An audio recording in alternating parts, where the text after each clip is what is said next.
오늘은 시편 11번째 시간인데 11편 말씀을 우리가 받도록 하겠습니다. 11편으로 들어갑니다.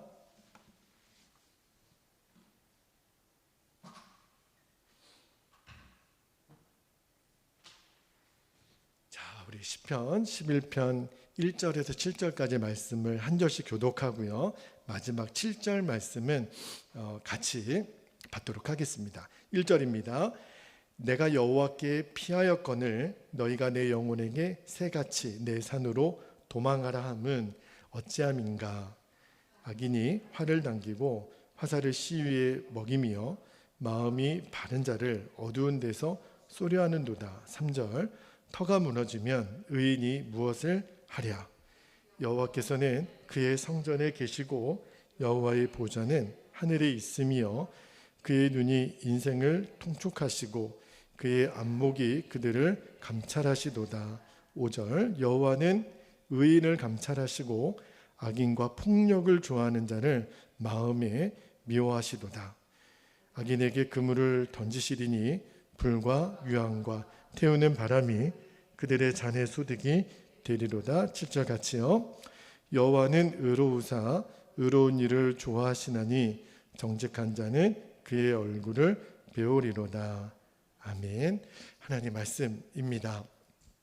우리 시편 강해에 수요일 저녁마다 말씀을 나누는데 오늘은 11편 말씀으로 허락하신 은혜를 나누겠는데 오늘 설교 제목이 믿어지면 모든 시험은 끝난다 라는 제목으로 말씀을 나눌게요. 여러분 오늘 시편 11편을 저도 이렇게 몇 번 읽을 때도 정말 오늘 말씀에서 어떻게 말씀을 풀어나가야 될지 이렇게 감이 안 오는데 근데 말씀을 계속 읽다가 유난히 눈에 띄는 구절이 하나 있었어요. 자, 3절 말씀을 한번 볼게요. 3절에 보면 이렇게 다윗이 고백합니다. 터가 무너지면 의인이 무엇을 하랴. 정말 신음소리 같이 이렇게 고백하는 말씀인데 여러분 터가 무너진다라는 말이 무슨 말일까요? 내 존재의 기반이 완전히 흔들린다는 뜻이거든요. 내 삶의 모든 기반이 흔들리는 상황. 예를 들면 갑자기 사랑하는 사람을 잃었을 때나 내가 큰 중병에 걸렸을 때나 사업이 망했을 때나 직장을 잃어버렸을 때나 그때 우리가 이런 마음이 문득 들어요. 내 인생 끝났구나. 내 소망은 이제 끝났구나.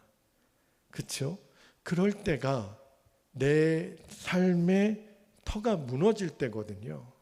다윗이 터가 무너지면 의인이 무엇을 하랴.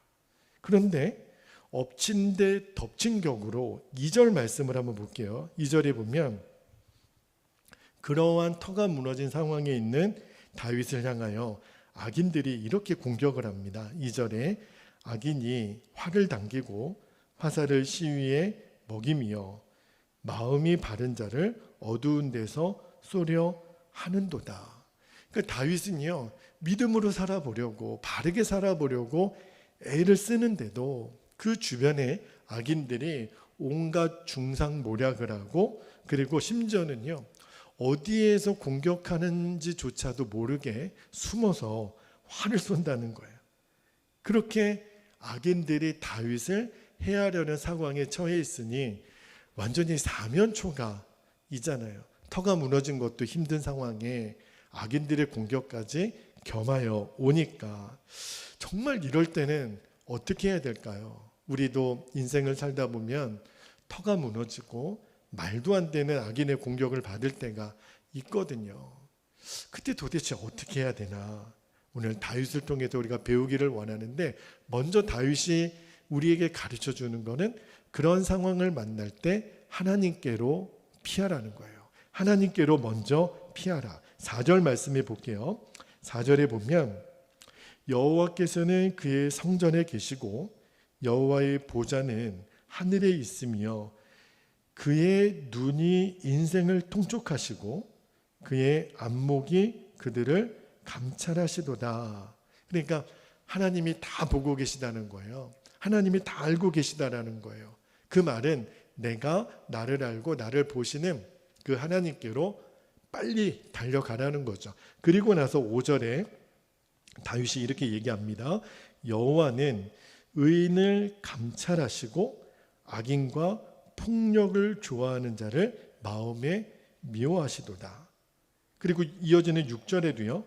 악인에게 하나님이 어떻게 하실 거라고 말씀하셨냐면 그물을 던지시리니 불과 유황과 태우는 바람이 그들의 잔에 소득이 되리로다. 악인을 완전히 멸하실 때가 있다는 거예요. 그리고 마지막 7절에 다윗이 고백합니다. 여호와는 의로우사 의로운 일을 좋아하시나니 정직한 자는 그의 얼굴을 배우리로다.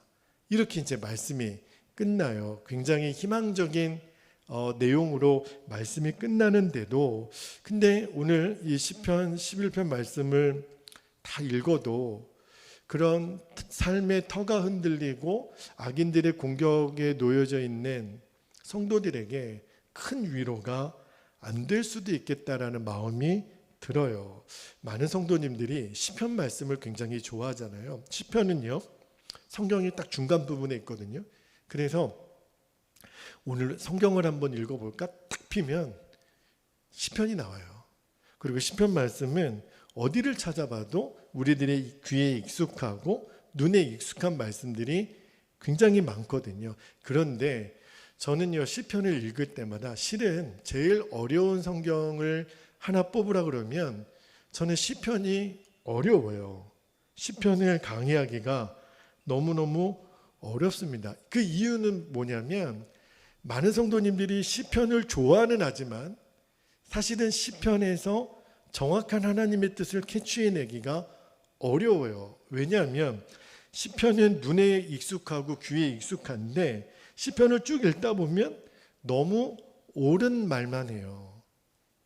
여러분, 옳은 말도요, 매번 들으면 식상해집니다. 에휴, 또 그 말이네. 여러분, 우리가 이런 얘기 혹시 들어보신 적 있으세요? 누가 이빠른 얘기하고 늘 정확한 이야기를 하면 아이고 설교하시네, 이런 농담을 해요. 그 말은 무슨 말이냐면 내가 그 말을 모를 것 같아. 내가 다 아는 말을 당신은 설교하듯이 얘기하네. 근데 꼭 그렇게 시편을 읽는 성도님들이 많아서 그냥 눈에 익숙하고 귀에는 익숙한데 아유 좋은 말씀인데 그러나 정확하게 하나님의 뜻을 캐치를 못해요. 왜냐하면 시편 말씀의 거의 정답지는요, 하나님을 믿으라, 하나님을 바라라, 하나님께 감사하고 기뻐하라. 모든 시편 말씀의 결론이 그렇게 나오니까 시편 말씀이 은혜가 되는데, 그러면서도 마음에 어떤 고민들을 갖고 있냐면 누가 몰라요. 그런데 내 현실은 너무 어려우니까 문제잖아요. 정답은 알지만 그 정답이 나에게 기쁨과 회복이 안 되는 게 문제예요. 여기에 우리들의 답답함이 있거든요. 말씀과 내 삶이 따로 가는 거예요. 근데 그러면서도요, 이제는 어떤 말씀이 더 우리의 솔깃하게 들어오냐면, 솔직하게 여기 시편 11편에 1절 말씀에 보면 세상 사람들의 말이 더 솔깃하게 들려요. 1절 말씀을 한번 볼게요. 1절에 보면 내가 여호와께 피하였거늘, 그래요. 너무너무 터가 흔들리는 상황에서 다윗이 고백하는 거잖아요. 너희가 내 영혼에게 새같이 너의 산으로 도망하라. 세상 사람들이 그렇게 얘기한다는 거예요. 이게 무슨 말이냐면, 여러분, 내가 삶의 터전이 무너지는 어려운 일이 있을 때 세상 사람들은 뭐라고 얘기하냐면 빨리 도망가.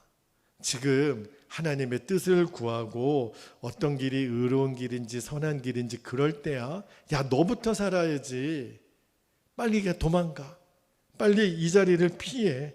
지금 뭐 하나님의 뜻, 뭐 성경의 말씀 그런 한갈 소리 아니야. 일단 너부터 살고 봐야지. 여러분, 어디서 많이 들어본 소리 같지 않아요? 우리는 급한 상황을 만나면 마귀는 우리에게 계속 속삭입니다. 너부터 살고 봐야지. 다른 사람이 어찌됐든 그거는 2차적인 문제 아니야. 너부터 살아야지.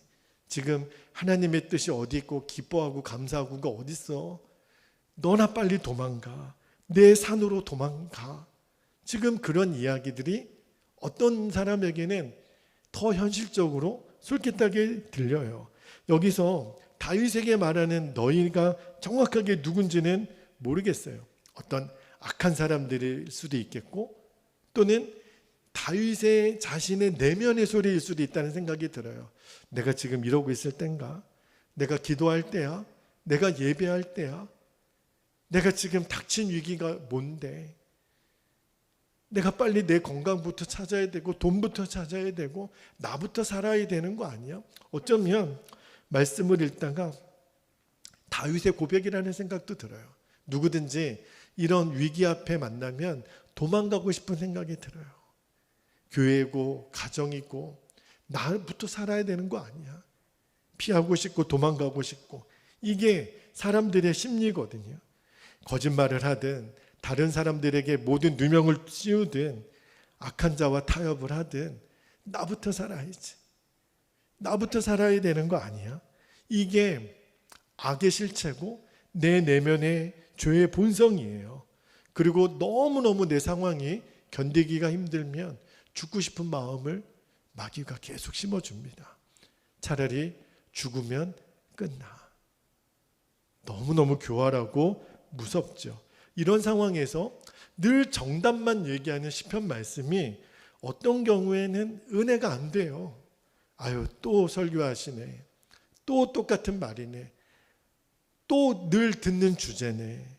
여러분, 말씀을 묵상하다가 제 안에 하나님이 주셨던 깨달음이 뭐였냐면 특히 모든 성경이 마찬가지지만 시편 말씀은요, 내가 어떤 지식을 얻기 위해서 말씀을 보아서는 안 된다는 마음을 주세요. 목사들에게 있어서 제일 함정이 뭐냐면 설교를 위해서 말씀을 읽는 것이 실은 목사가 빠질 수 있는 제일 함정입니다. 내가 오늘 설교를 해야 하니 이 말씀을 읽는 거죠. 다시 말하면 설교할 시간이 아니라면 말씀을 안 읽고 지나갈 수도 있다는 얘기잖아요. 그래서 저희 교회에서 매일 성경 말씀 읽기를 하는 시간이 정말 너무너무 소중하다는 생각이 들어요. 정말 미룰 수 없고 포기할 수 없는 것. 왜냐하면 우리는 성경을 지식을 얻기 위해서 읽는 게 아니거든요. 그러면 우리는 성경을 어떻게 읽는 거죠? 늘 목사에게는요, 뭔가 성경에서 새로운 지식을 찾아서 교인들에게 짠하고 새로운 거, 이거 굉장히 서프라이즈인데, 역시 우리 목사님은 설교가 탁월해. 뭔가 새로운 감동거리, 예화거리 이런 것들을 막 찾으려고 하는 유혹을 저도 얼마나 많이 받았는지 몰라요. 그래야 성도들에게 인정을 받고 뭔가 신선하고 그런 유혹이 있거든요. 그런데 성경 시편을 쭉 읽어보면 아무리 읽고 아무리 읽어도요, 맨 답이 똑같아요. 특히 이렇게 제가 시편 강해를 쭉 이어서 할 때는 그냥 가끔 가다가 시편을 강의하면 그나마 좀 난데 매 장마다 주제는 늘 똑같은 것 같아요. 하나님을 믿으라, 하나님을 바라보라, 감사하라, 기뻐하라. 아마 듣는 성도들도요, 이거 맨날 똑같은 설교를 언제까지 들어야 되나. 이게 이제 연속 강해 설교의 맹점이기도 하거든요. 그런데 하나님의 제 마음에 강하게 치신 것이 뭐냐면 새로운 지식을 아는 것보다 더 중요한 게 있다는 거예요. 그게 뭐냐면 내가 이미 알고 있는 진리를 얼마나 누리고 있느냐. 그게 더 중요하다는 거예요. 아는 것보다 아는 거하고 누리는 것은 너무너무 엄연한 차이가 있습니다. 아는 것은 능력이 없어요. 그것을 누려야 돼요. 그래서 우리가 앞으로 시편 11편 말씀뿐만 아니라 남은 모든 시편 말씀을 읽을 때도 우리에게 익숙하고 이 말씀은 아멘이네, 귀에 익숙하고 눈에 익숙한 말씀을 그냥 즐거워하는 것이 아니라 내가 이미 알고 있는 말씀을 나는 얼마나 누리고 있는지, 다윗처럼 삶의 터가 무너진 상황에서도 하나님을 그렇게 신뢰할 수 있느냐 하는 것이 우리의 관심이 되어야 돼요. 오늘 그 눈이 열리게 되기를 축복합니다. 여러분, 혹시 하나님은 믿음이 충만한 사람과 그러지 못한 사람을 날 때부터 정해 놓으셨을까요?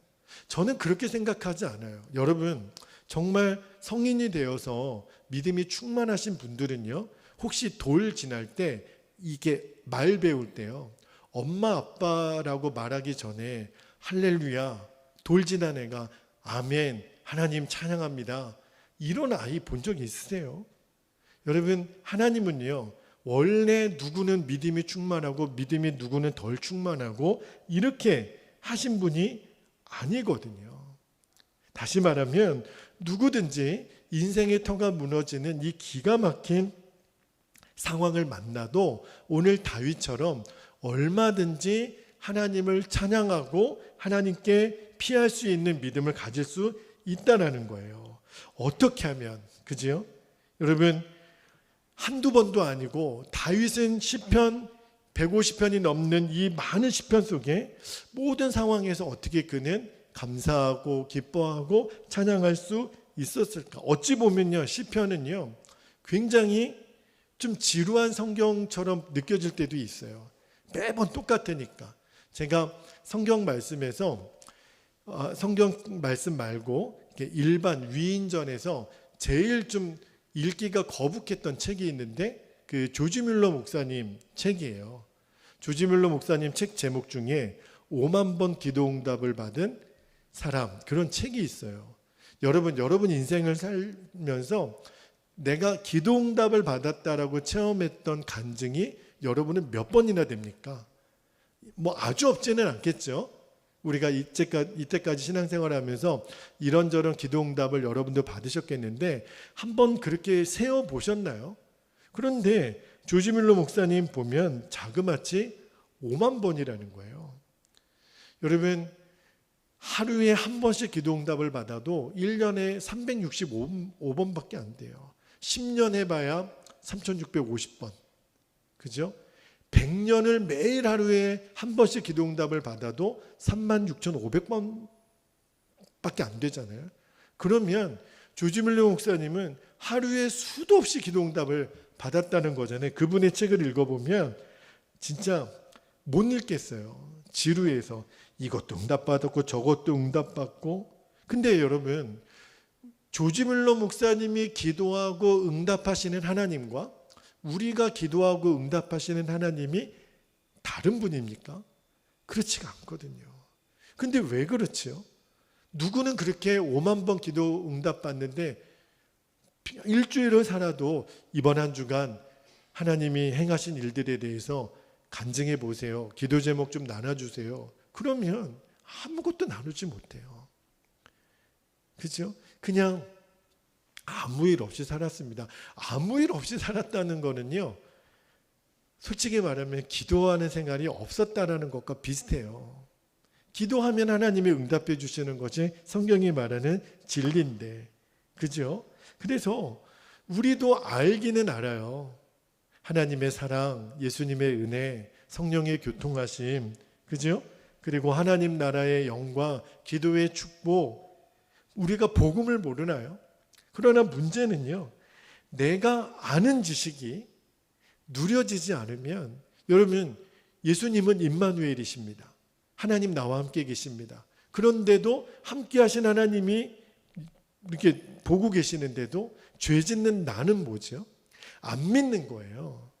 하나님이 임마누엘이라고 지식으로는 알고 있지만 그것이 누려지지 않으면 그렇게 죄 짓고 험담하고 싸우고 은밀한 죄를 짓고 거짓과 타협하고 그렇게 되는 거예요. 여러분, 우리들의 인생에 진짜 위기가 뭘까요? 터가 무너지는 위기? 물론 그것도 큰 위기죠. 그러나 그것보다 더 큰 위기가 뭐냐면 하나님이 믿어지지 않는 거예요. 그게 결정적인 믿음의 사람과 그렇지 못한 사람의 차이예요. 하나님이 믿어지면, 그러면 내가 터가 무너졌다라고 하는 그 위기는 일순간에 아무것도 아닌 것이 되거든요. 믿어지면 담대하게 찬송이 나와요. 오늘 우리가 설교 전에 찬양을 드렸잖아요. 폭풍구름 몰아치고 그래도 나주의 믿음 갖고 실망치 않네. 그죠? 그게 믿음의 역사거든요.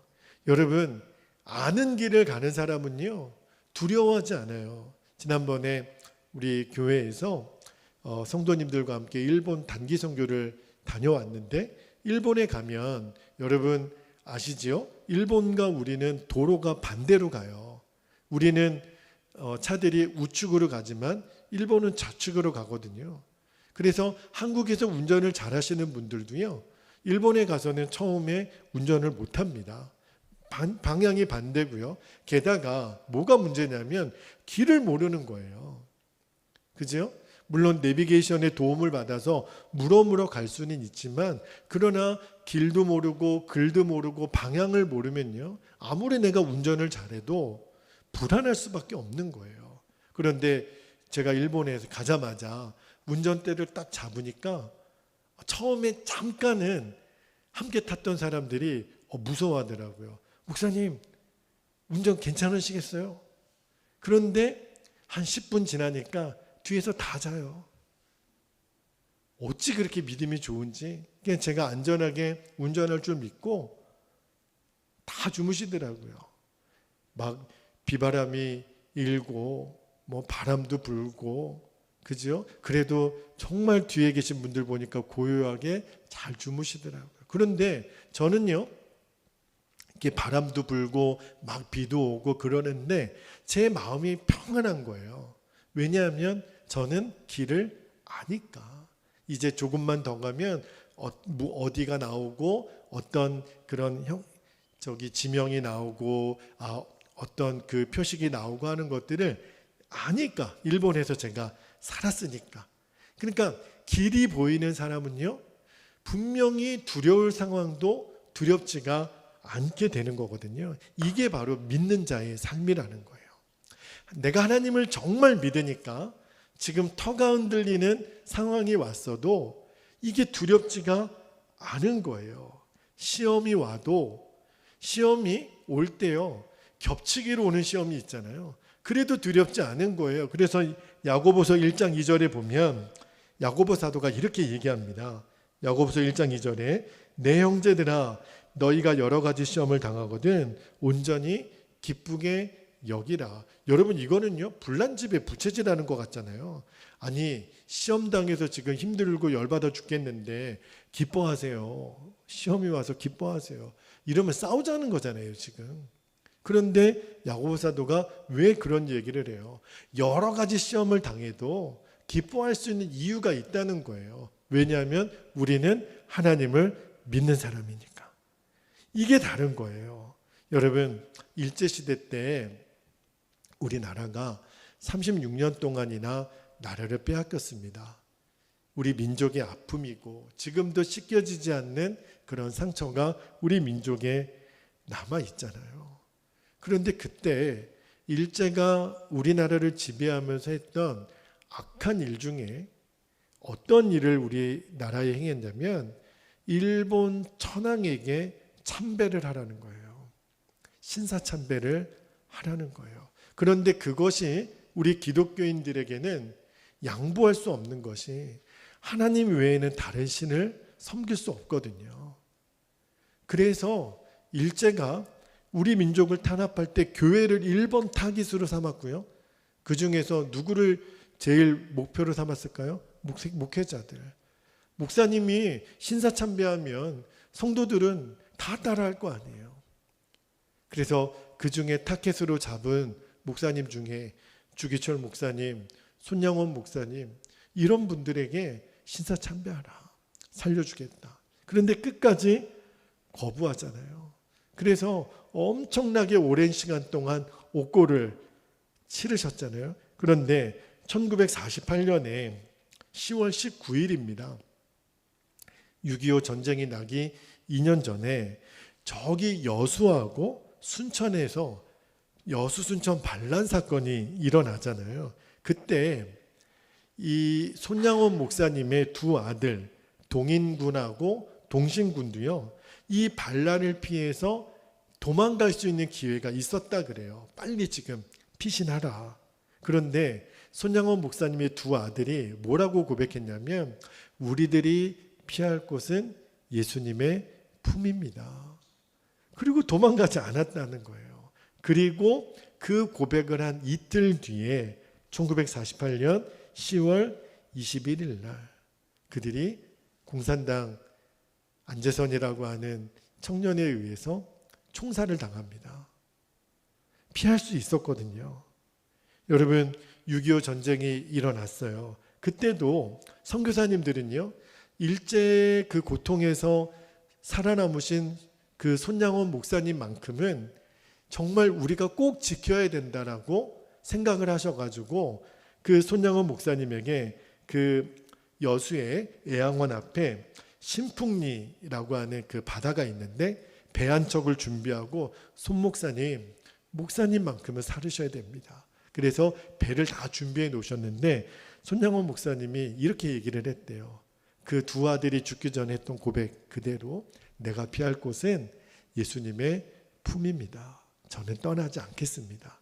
그리고 애양원에 남아서 나병 환자들을 치유하다가 결국은 손양원 목사님도 순교하십니다.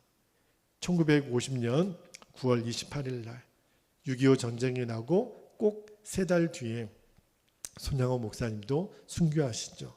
여러분, 그러나 이 손양원 목사님, 주기철 목사님 같은 분들의 죽음이 정말 헛된 죽음이었을까? 무모한 죽음이었을까?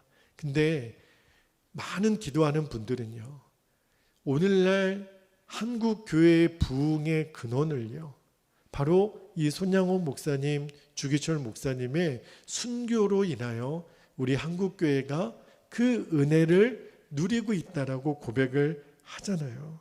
저는요, 하나님께서 우리 한국 교회를 다시 새 부흥을 주시는데 우리가 이뻐서가 아니라 손양원 목사님 같은 분들의 핏값을 하나님이 거두게 하실 거라는 생각이 들어요. 일본이요, 경제적으로는 세계 최고 강대국이잖아요. 그런데 영적인 눈으로 바라보면요, 일본의 그리스도인들이 신앙을 지키다가 순교한 사람들이 한국에서 순교한 사람들보다 100배나 많다 그래요. 정말 아직도 알려지지 않은 수많은 무명의 그리스도인들이 그 신사참배를 거부하고 믿음을 지키다가 순교를 당했거든요. 저는 일본의 지금 그 막강한 부도요, 그들의 신앙의 순교의 핏값이라는 생각이 들어요.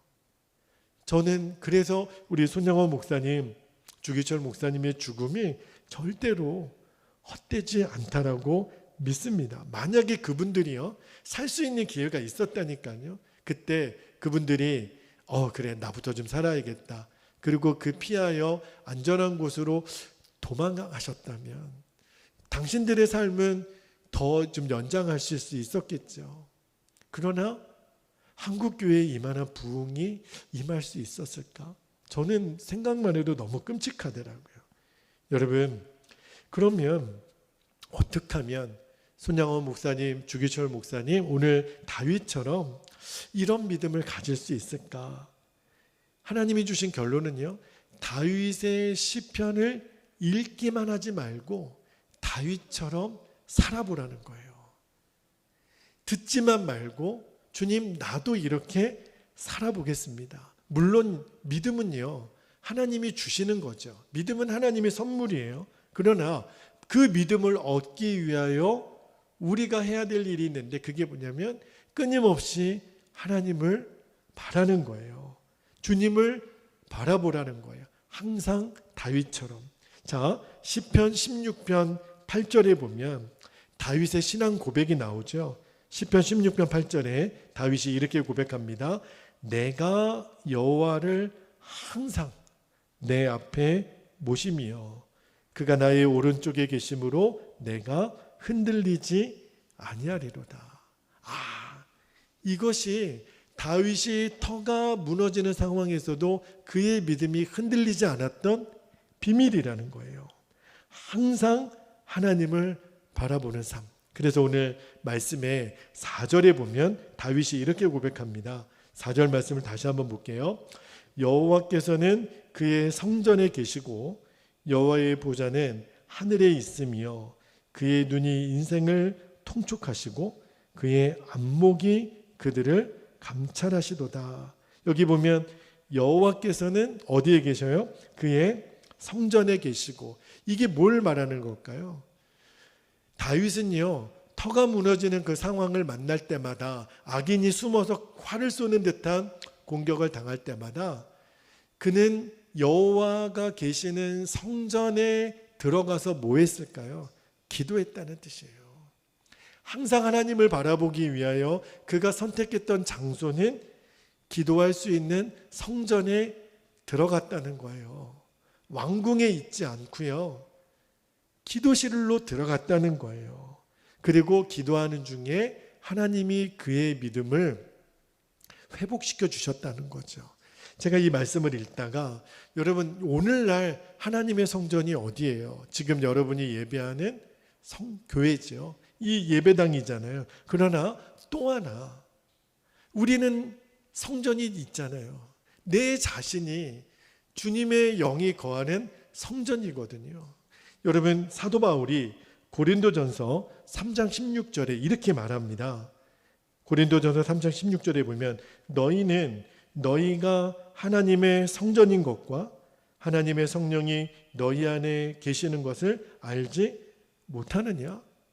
여러분, 다윗은요, 삶의 터가 무너질 때마다 제일 먼저 뭐 했다 그랬죠? 성전으로 달려갔어요. 거기서 하나님께 기도하고 그의 위기를 극복할 수 있는 믿음을 공급받았거든요. 우리도요, 오늘 이렇게 예배 자리에 나와서 우리가 말씀을 받고 기도하면 우리들의 믿음은 회복이 돼요. 그러나 꼭 교회가 아니더라도 늘 내 자신이 성전이잖아요. 왜냐하면 우리는 주님을 모신 존재니까. 그러니까 우리는요, 다윗보다도 엄밀히 말하면 더 믿음이 충만할 수 있는 최적의 환경을 갖고 있는 거예요. 다윗은요, 그의 믿음을 회복하기 위해서 늘 성전으로 갔거든요. 그런데 우리는 이 교회에 와서 예배를 드리는 것도 너무너무 귀하지만 내 자체가 주의 영을 모시고 계신 성전이기 때문에 24시간 어디에서도 그 주님 앞에 교제하고 기도하고 회복할 수 있는, 하나님이 아예 내 몸을 성전 삼아 주셨으니까 우리는요, 0.1초도 안 되게 내 안에 계신 주님께 반응할 수 있어요. 이미 함께 계시니까. 그죠? 그러니까 얼마든지 터가 무너지는 그런 상황을 만났어도 내 믿음을 지킬 수 있는 최적의 여건을 하나님 우리에게 주신 거예요. 그래서 툭하면 믿음에 넘어지는 사람을 보면 다윗이 혀를 찰 겁니다. 나보다 100배 1000배 좋은 환경이 있으면서도 그 믿음 하나 못 지켜요? 나는 틈만 나면 주의 성전에 올라가서 기도할 때마다 하나님이 이길 힘을 주셨는데 주님의 영을 모시고 살면서도 그깟 것 하나 못 이겨요. 다윗한테 우리 다윗철이 맞아야 돼요. 그럴 거예요, 진짜. 여러분, 우리들의 인생도 지금까지 얼마나 많이 인생의 터가 무너지는 경험을 했나요? 상상할 수도 없는, 갑자기 내 인생 끝났다, 나는 이제 끝났다, 다 나를 떠난 것 같고 나 이제 어떻게 살지? 그리고 앞으로도 그런 일이 없으리라는 법이 없죠. 그런데 시편 55편 22절에 다윗이 이렇게 고백합니다. 시편 55편 22절에 내 짐을 여호와께 맡기라. 그가 너를 붙드시고, 그 다음에 의인의 요동함을 영원히 허락하지 아니하시리로다. 자, 그 말씀을 스크린에 잠깐 비춰주세요. 자, 그 말씀에 보면 의인의 요동함을 영원히 허락하지 않는다는 말은 하나님도 우리가 요동할 만한 상황을 만날 거라는 걸 하나님도 아신다라는 거예요. 그런데 감사한 건 뭐죠? 내가 너를 붙들기에 그 요동함은 금방 떨쳐낼 수 있다는 거예요. 이게 하나님의 우리에게 주시는 은혜의 비밀이에요. 여러분, 말씀을 묵상하면서 우리가 이제 결론을 삼았으면 좋겠어요. 다윗은 특별한 사람이니까, 손양호 목사님, 주기철 목사님 이런 분은 특별한 사람이니까 그렇게 반응했겠지가 아니에요. 다윗이 믿는 하나님, 손양호 목사님이 믿었던 하나님, 우리가 믿는 하나님과 동일한 하나님이에요. 그렇다면 이제 우리가 다윗과 같은 믿음이 생기는 것은요, 누구에게나 하나님이 허락하신 선물이라는 거예요. 우리가 할 수 있는 건 뭐죠? 그렇게 터가 무너지는 상황 앞에서도 다윗처럼 하나님을 바라보는, 항상 여호와를 내 앞에 모심이요, 그 마음을 잃어버리지 않는 거예요. 그러면 어느 순간에 내 인생의 터가 무너지는 상황 앞에서도 이게 두렵지 않다니까요. 여러분, 일본에 가서 어떤 태국 같은 데 가서 갑자기 나보고 운전하라 그러면 얼마나 두렵겠어요. 그런데 길을 알고 글을 알고 방향을 아는 사람은 두려울 필요가 없잖아요. 그죠? 하나님이 내 인생길을 책임져 주신다는 것을 아는 사람에게 두려울 게 뭐가 있겠어요. 그죠? 여러분, 이제 앞으로 꼭 명심하십시다. 저에게도 있겠죠. 터가 무너지는 것 같은 그런 절망적인 상황이. 그때마다 이 말씀을 기억했으면 좋겠어요. 두려워하지 말라는 거예요. 하늘이 무너져도 살 길은 있다라고, 뚫린 길은 있다라는 속담이 있지만, 그러나 우리에게는 정말 하나님이 계세요. 하늘이 무너져도 살 길은 있습니다.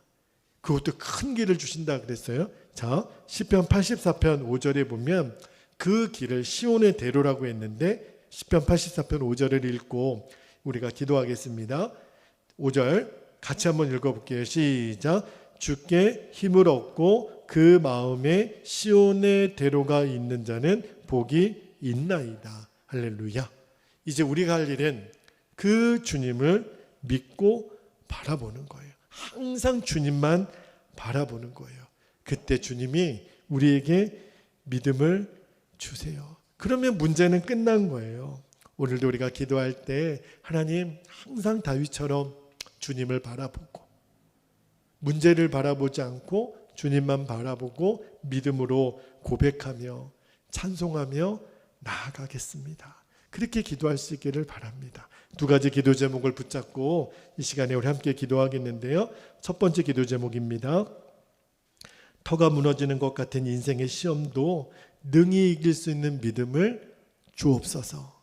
두 번째, 다윗처럼 항상 하나님을 바라보는 눈을 열어주셔서 이제는 더 이상 요동하지 않는 믿음이 되게 하여 주옵소서. 우리 두 가지 기도 제목을 붙잡고 주의 이름을 간절히 부르신 후에 통성으로 기도하겠습니다. 기도합니다. 주여. 할렐루야. 은혜와 사랑이 많으신 아버지 하나님, 고맙고 감사합니다.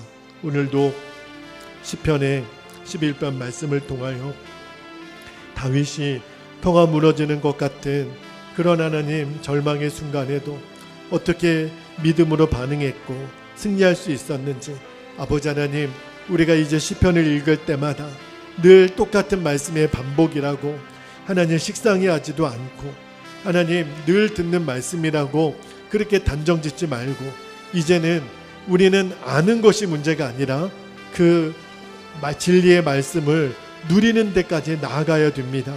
주여, 우리가 그리 되기를 원합니다. 아는 믿음은 아무런 능력이 없습니다. 누려야 합니다. 그리고 그 말씀이 나에게 실제가 되어야 합니다. 주님, 그 눈을 열어주시기를 원합니다. 터가 무너지는 것 같은 인생의 시험도 능히 이길 수 있는 믿음을 우리에게 주시기를 원합니다. 다윗이 그리했던 것처럼, 손양원 목사님, 주기철 목사님이 그리했던 것처럼, 하나님, 세상은 저 산 위로 도망가 보라고 우리에게 종용합니다. 그러나 우리는 이제 다른 곳이 피할 때가 아니라 나는 오직 여호와께로만 피합니다. 내가 피할 곳은 오직 주님이십니다. 주님밖에는 없습니다. 주님, 나의 피할 산성이 되시고 바위가 되시고 나의 피난처가 되시는 주님을 바라보는 눈을 열어주시기를 원합니다.